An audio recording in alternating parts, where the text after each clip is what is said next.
So there was a roller skating rink not far from where I grew up that my family and I attended with some version of frequency because of different organizations that we were a part of, or parties, or things like that.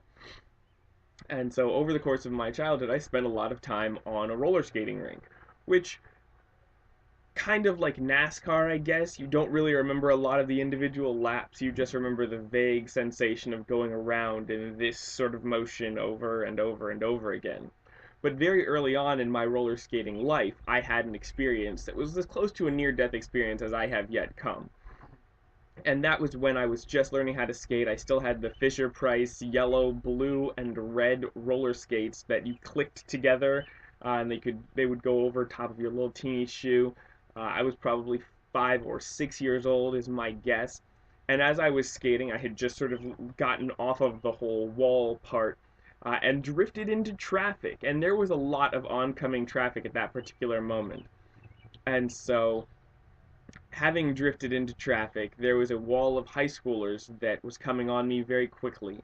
Uh, I envisioned tangled, broken bones and roller skates all over the place. Thankfully, one of the high schoolers, who turned out to be my hero to this day, uh, swooped down and instead of running me over, lifted me up and carried this little 5 or 6 year old body around about halfway around the entire roller skating rink.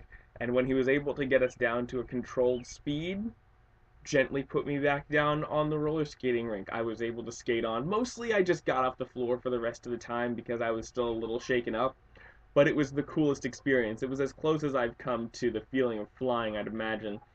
Mostly because I had expected death, and instead of death, I got a soaring, whooshing kind of Superman-like experience. It was fantastic. And so, thank you, roller skating savior guy. If you ever see this, I hope that you are well and that you didn't have any other accidents with small children.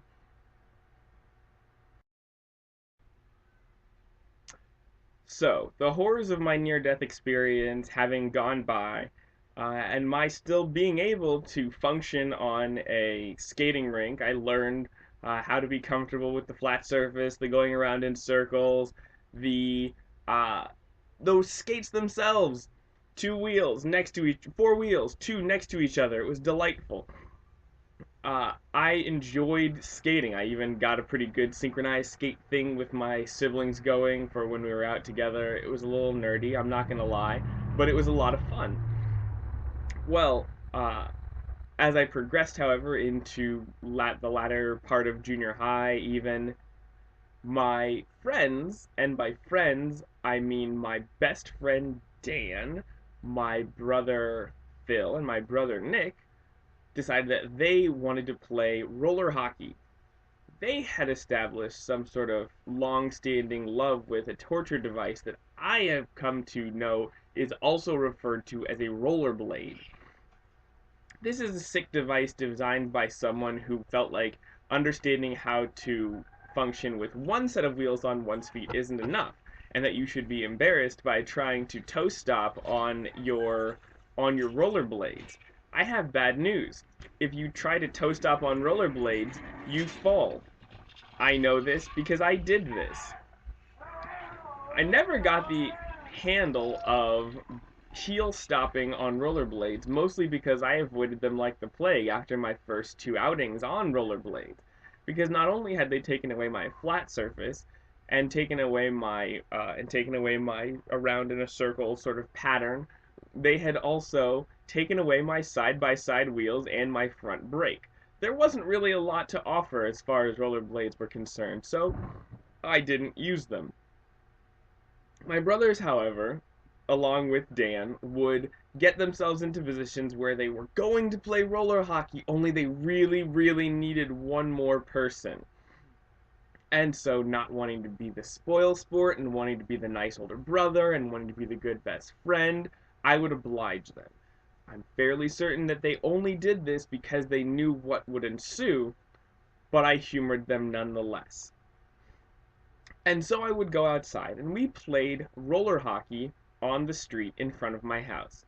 Now, if you can't use heel stops and you're only used to toe stops, starting and stopping on a pair of rollerblades is an extremely difficult